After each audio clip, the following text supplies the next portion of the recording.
Hello, good morning on this Friday morning. It's Friday, it's Friday, it's the end of the week, but it's the end of the traditional week. Not necessarily the end of your week. It's the end of the traditional week, it's Friday. And there's always, because of the rhythms of the so many years of weekends being where no one worked, definitely not on Sunday, when weekends were kind of the standard time off. And when you went to school, definitely weekends, Friday was a big deal because you're heading into the weekend. And so there's an energy around Friday of end of the week. Even if you're going into work tomorrow, it's still that energy of it's the end of the week, it's the weekend. And typically people make plans for weekends for the Sunday or Saturday night or Friday night. So, isn't it interesting how and this is in North America. I don't know what it's like in other cultures, whether it's the same or it's different. I really don't know. Can't speak to that. Maybe someone can let me know about that. But here in North America, we have school years and school weeks, and so we're kind of used to that. Kind of used to, and so there's an energy around it, a feeling of leaving one part behind and heading into another part. And with summer coming up, you can bet the kids are anxiously awaiting the end. Teachers are as well, and parents are like, "Oh, what am I going to do with the kids?" Because then there's all sorts of fee. You have to figure that out, right? Who's going to look after the kids since they're not in school? So, yeah, I'm glad I'm over all that. I had a pet store for a while, and my son would come into the pet store with me because it was either that or day camp. I said, "You take your pick," and he really did not want to go to day camp, though I did force him into it at some point. And he'd come to the pet store with me, and he wasn't a happy camper, except for the fact it was in a mall, and then he'd go into the food court, and they had, I believe, machines to play, video games. Pac-Man, I think it was back then. Yeah, back in the day. So here's to you on a Friday. We're going to get right to it. I'm not going to bother with a lot of rambling. Not this morning. Maybe one story. I was walking by the river, and there was a man pushing an Asian man, and I'm saying this for a reason because there's a culture around this, pushing one of those strollers that could be towed behind a bike or pushed. And in that was a young man that looked to be about, I don't know, late teens, early 20s, cross-legged. And like my brain was like, I couldn't compute it. And so I stared a little bit, and then I said, "Oh, hi." And I felt badly about it. And I couldn't compute what was going on there for some reason. And the young man in it reminded me of a Buddha, the way he was sitting cross-legged. So anyway, as I was walking, I caught up to him and get kind of caught up, and I'm going, "Hello, hello," and he stopped and turned to look at me like, "What's your problem, lady?" I said, "I'm sorry, I didn't mean to stare." I said I was just taken aback a little bit and my brain wasn't computing. And I said to him, "This is frickin' brilliant, better than a wheelchair." And so then he proceeds to show me all the features of this and how easy it is for him to walk, this young man. And so I don't know, there was a caretaker, and this young man was his son, a client, or whether it was his son or a younger brother. I think a younger brother, perhaps more likely, because there was a woman walking ahead, and so the man, who looked to be in his mid-30s, was happy to tell me everything. And I said, "Well, my name's Linda." And I said, "What's your name?" to the young man. "What is your name?" Because I always talk to frequently knowing they're nonverbal. And his name was Logan. I said, "Hi, Logan. Nice to meet you. Isn't it a beautiful day?" And then I carried on my walk, and I ran into him again, and I waved, and I said, "Hi, Logan." And Logan kind of, but his the gentleman looking after him was happy I had done that. And so then I run into him again in the parking lot as I'm getting into my car, and he's backing out, and he goes, "Bye, Linda."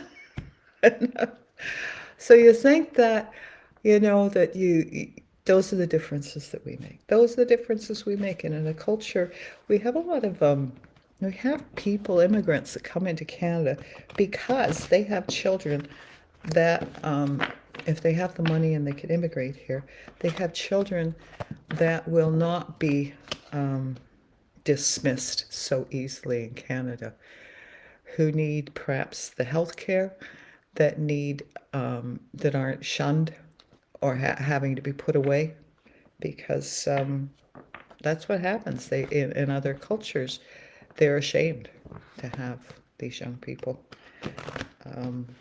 that are what they consider less than. But as we know, they're not less than. They're holding a magnificent energy. And it's pretty amazing. Okay, that's a story for that. Have the guys got anything to say about that?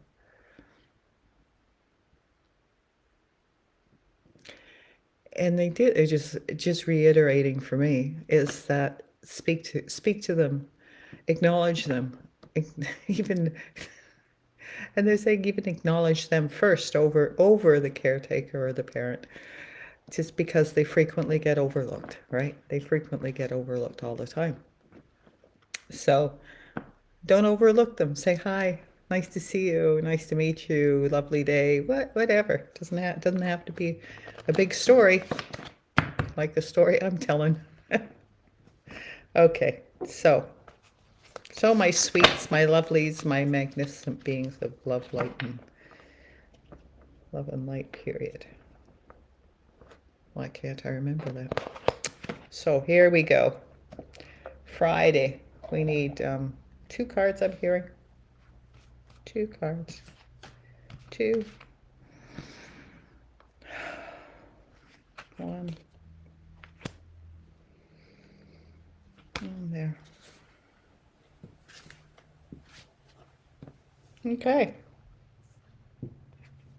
2 cards. Haven't pulled this one before. This one I have. So, first one. It's a good one. It's a goodie. Count your blessings. So there's a gentleman standing. How can we get a picture of him? With all this growth on these plants. Look at it all. Oh, I guess I have had this one recently. So count your blessings. Take note. Make a list.